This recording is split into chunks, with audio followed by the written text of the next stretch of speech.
Lucas capítulo 18, versículo 35.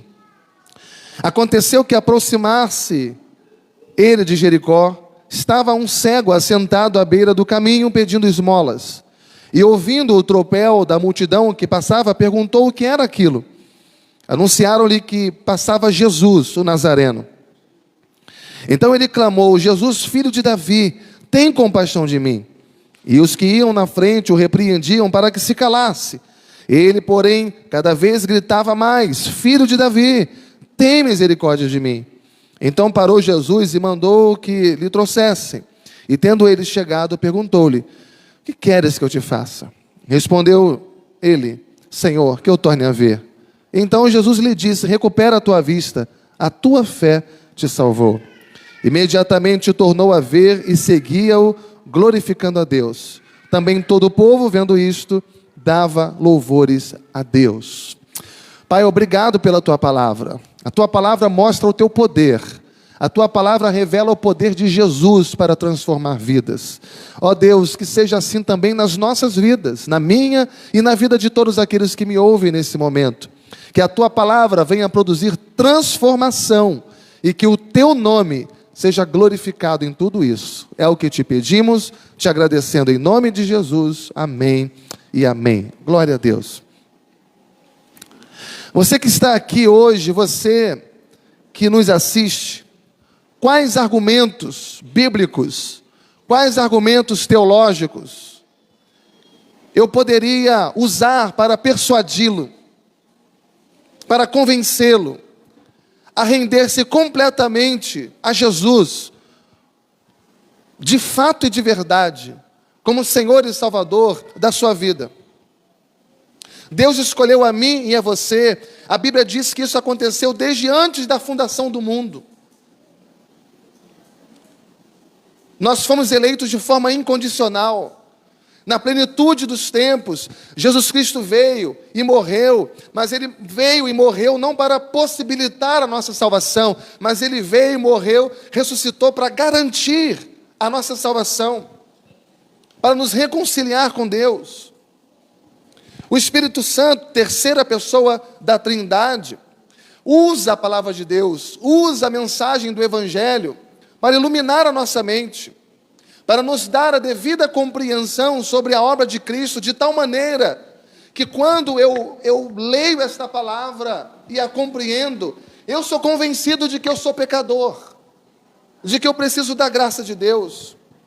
Eu sou convencido de que no sangue de Jesus Cristo, na justiça que há no sangue de Jesus, eu tenho o perdão pelos meus pecados, de que no juízo final, nós acertaremos as contas com Deus. Jesus Cristo veio para nos redimir. Jesus Cristo veio para nos salvar. Jesus se fez pobre para que nós nos tornássemos espiritualmente ricos. Ele se esvaziou para que nós pudéssemos ser cheios, ser plenos da sua presença. Jesus Cristo é o pão que alimenta a nossa vida. Jesus Cristo é a água que mata a nossa sede espiritual. Jesus Cristo é a vida eterna. E sem Jesus, nós estamos em apuros. Sem Jesus, nós estamos perdidos. Não há como um crente viver a sua vida seguindo os seus próprios passos, sua própria vontade, fazendo o seu próprio querer, deixando de lado o conselho bíblico, deixando de lado a vontade de Deus. Porque sem Ele nós não somos nada. Somos um sopro. Somos uma palha que o vento dispersa, que o fogo consome. Jesus é a luz para aqueles que estão em trevas. Jesus é a ressurreição e a vida para aqueles que estão mortos espiritualmente. Quais são os argumentos que você poderia ouvir à luz da palavra de Deus que convenceria você disso? Quais são os argumentos que você poderia ouvir à luz da palavra de Deus, que faria com que você se rendesse a Jesus nesta noite? Ou que faria com que você se tornasse realmente um crente de verdade, autêntico, responsável, compromissado com Deus, que leva a palavra de Deus a sério? Quais são os argumentos bíblicos que te convenceria a dizer nesta noite: Jesus, eu quero, eu preciso, eu necessito que o Senhor de fato seja o Senhor da minha vida. E eu não quero ser apenas mais um crente entrando na igreja, mas ter a minha vida rendida completamente a Ti. Esse texto vai nos ensinar que Jesus Cristo é a nossa única esperança. A nossa única esperança. Não somos nós que vamos atrás de Jesus, mas é Jesus que vai atrás de nós. Porque o Filho do Homem veio para buscar e salvar o que se havia perdido. E nesse contexto, Jesus Cristo, indo aqui na sua última semana de ministério, subindo a Jerusalém, passando por Jericó. E ali, em Jericó, na sua agenda de salvação, tem aqui esse cego Bartimeu. E no texto paralelo de Marcos capítulo 10, também vai encontrar ali a família de Zaqueu. Jesus estava cumprindo a sua agenda. Estava indo para a cruz, foi para a cruz morrer por mim e por você. Foi para a cruz garantir a nossa salvação de forma definitiva, a nossa redenção. Porque a Bíblia diz que Ele é o bom pastor, e o bom pastor dá a vida pelas suas ovelhas. Ele conhece as suas ovelhas. Quando Jesus subiu para a cruz, Ele sabia por quem Ele estava morrendo. Ele estava morrendo pela sua igreja. Ele estava morrendo por mim e por você, para que através do sacrifício de Jesus, nós fôssemos sarados definitivamente, curados definitivamente. E esse texto nos ensina que Jesus, Ele é a única esperança para aqueles que estão sem esperança, para aqueles que estão desiludidos, chateados, aborrecidos, frustrados, cansados. E existem muitas pessoas assim. Muitas pessoas mandam mensagem para as redes sociais da igreja, na caixa de mensagem, o que a gente mais lê: ô pastor, eu sou desigrejado, tenho assistido o culto de vocês, desigrejado, sem igreja. A gente está vivendo um tempo muito difícil. Esse texto ensina que Jesus é esperança para aquele que está frustrado, decepcionado, aborrecido, desesperançoso. E se formos estudar com detalhes a vida do cego Bartimeu, existem algumas características aqui que revelam que aquele homem não tinha esperança. O primeiro, ele se torna cego, completamente cego. Aqui não diz que ele nasceu cego, mas que ele se tornou cego. E a cegueira, do ponto de vista da medicina daquela época, era uma doença incurável. E além disso, havia toda uma interpretação teológica acerca disso, sobre o sofrimento humano. Como, por exemplo, João capítulo 9, versículo 2, os discípulos, quando viram um cego de nascença, a primeira pergunta que foi feita para Jesus é: quem foi que pecou? Quem que pecou? Ele ou os seus pais? Para que ele nascesse cego. Então, com isso, a gente vai percebendo que a cegueira, ela era vista como uma maldição. Mas esse homem, além de se tornar cego, diz que ele morava na cidade de Jericó. Nós conhecemos a história bíblica, vez por outra a gente toca nesse assunto aqui. Que a primeira cidade a ser conquistada por Josué foi a cidade de Jericó. Jericó era uma cidade fortaleza. Aquela cidade foi destruída. E em Juízes capítulo 6, versículo 26, Deus dá uma ordem. Deus estabelece ali que qualquer pessoa que tentasse reconstruir a cidade de Jericó seria amaldiçoado por Deus. Então, o que nós vemos que há um estigma regional. Eles não somente se sentiam amaldiçoados, ele não se sentia amaldiçoado somente porque estava cego, mas também por morar numa cidade amaldiçoada por Deus. Ele era um morador de rua. E a única coisa que ele tinha, Marcos capítulo 10, 50, vai dizer que era uma capa. Ele dormia com essa capa. Mas de repente ele fica sabendo que Jesus estava passando por Jericó. Depois de pousar na casa de Zaqueu, depois de salvar a família de Zaqueu, diz o texto que quando Jesus estava saindo de Jericó, Jesus é de uma certa forma procurado por esse Bartimeu. E o texto diz que, ouvindo que era Jesus o Nazareno, pôs-se a clamar: Jesus, filho de Davi, tem compaixão de mim. Veja que naquele exato momento em que Jesus está passando por Jericó, ele toma a iniciativa de clamar pelo nome de Jesus, porque ele sabia que só Jesus, o Nazareno, só Jesus, o Filho de Deus, o Filho de Davi, poderia resolver o problema da sua vida. Fora de Jesus não há esperança para ninguém. É uma ilusão o homem achar que pode ir além sem a presença de Jesus. Ele pode até ir até um certo ponto. Porque o problema do homem não é ir em busca da felicidade. Todo mundo vive em busca da felicidade. O problema do homem é se contentar com uma felicidade rasa demais, superficial demais, quando Deus tem a maior de todas as felicidades, que é ter a presença de Jesus na sua vida. E esse homem entende que fora de Jesus não há esperança, e de fato não há esperança, nem para mim, nem para você.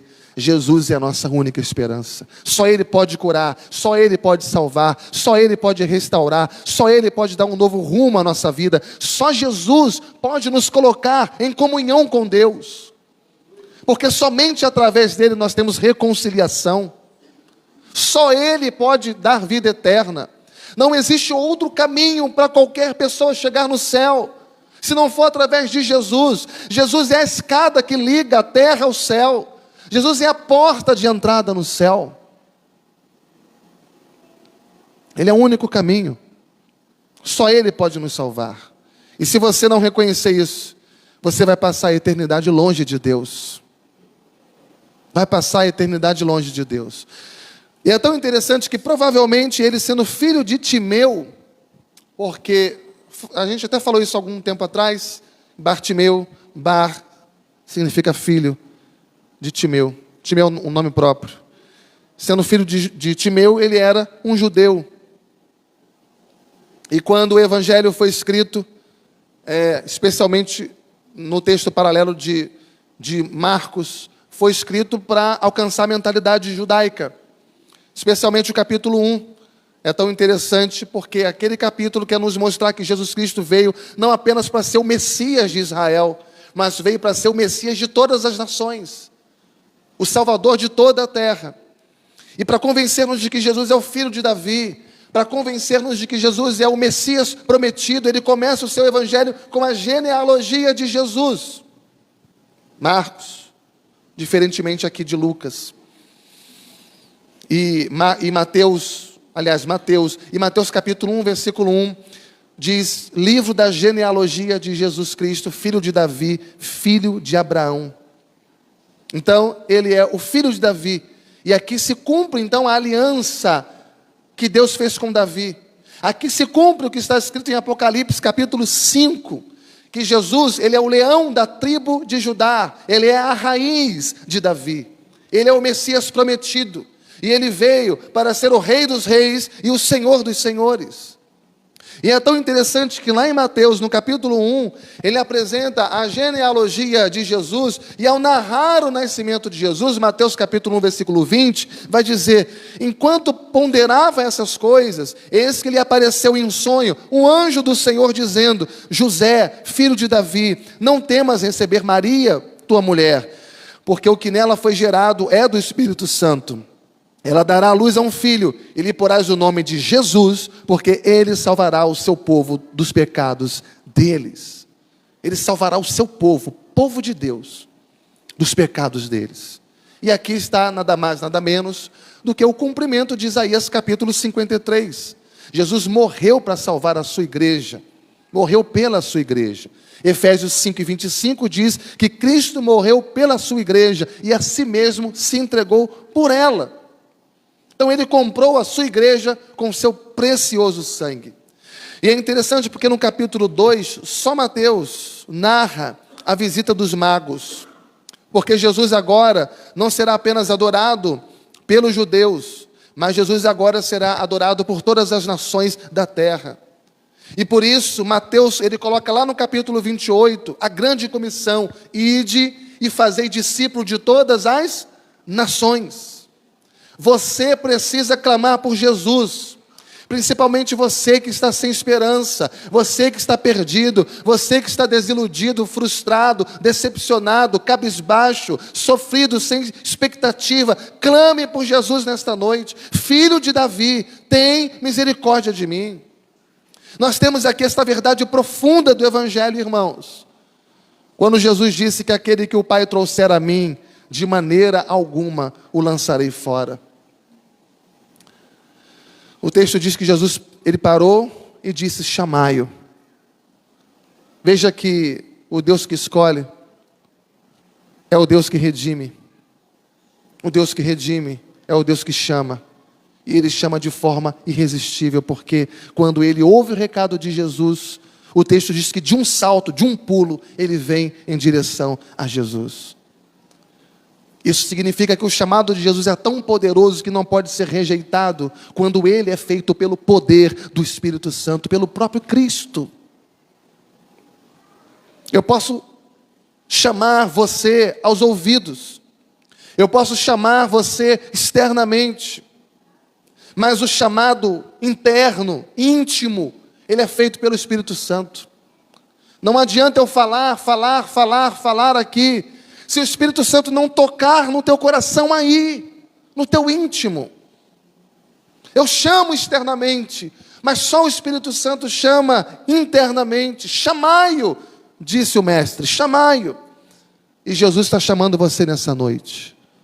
Jesus está chamando você das trevas para a luz. Jesus está chamando você do pecado para a santidade. Jesus está chamando você da morte espiritual para a vida espiritual. Creia nisso.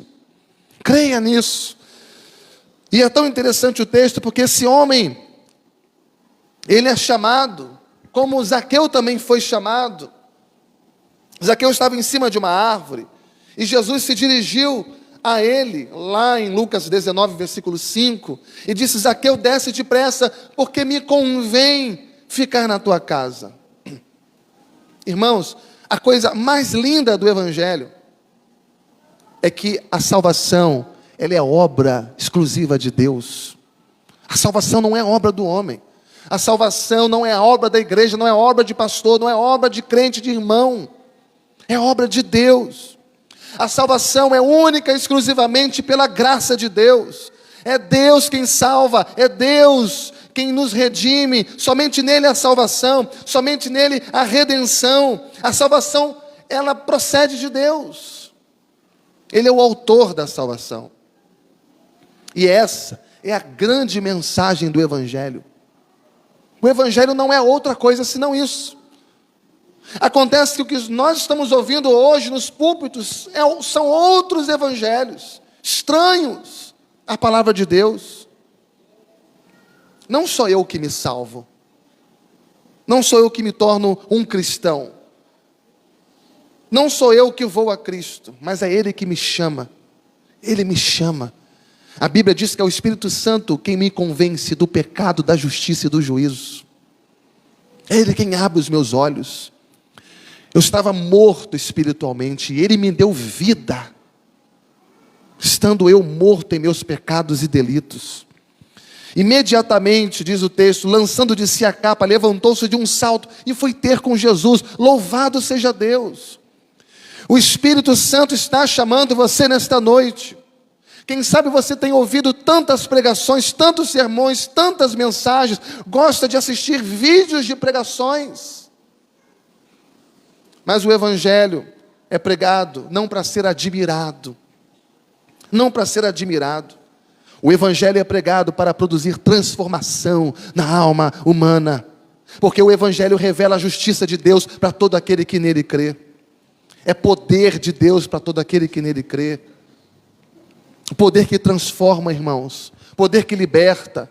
E essa libertação, ela se dá através da obra de Jesus Cristo na nossa vida. É maravilhoso porque Jesus faz essa pergunta para mim e para você também nesta noite. Ele perguntou, fez uma pergunta tão óbvia para o cego: o que você quer que eu faça a você? Isso parece tão óbvio, né? Mas talvez a resposta do cego poderia ser outra, embora a maior necessidade dele fosse ver.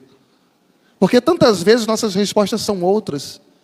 Nós temos urgências na nossa vida, e a nossa maior urgência é de viver uma vida comprometida com Deus, levar o Evangelho a sério, deixar de brincar de ser crente e ser crente sério, comprometido com Deus. E quando o Espírito Santo nos pergunta: o que é que você quer que eu te faça? E em vez de eu responder: Senhor, me torna íntegro, Senhor, torna meu coração comprometido contigo, porque é Ele que faz essa obra, eu não respondo isso para Ele, eu digo tantas outras coisas, muitas vezes relacionados às minhas rotinas diárias. O que queres que eu te faça? Será que Jesus não sabia o que ele precisava? Será que Jesus não conhecia a vida de Bartimeu? Você acha que Jesus não conhece a sua vida? A minha vida? Logo você que existe foi criado por Deus. Ele conhece cada célula do seu corpo. Cada órgão foi criado por Ele. Será que achamos que Jesus não nos conhece? Logo você que foi escolhido por Deus, eleito por Deus, pensado por Deus, antes que todas as coisas existissem. Você é um projeto de Deus.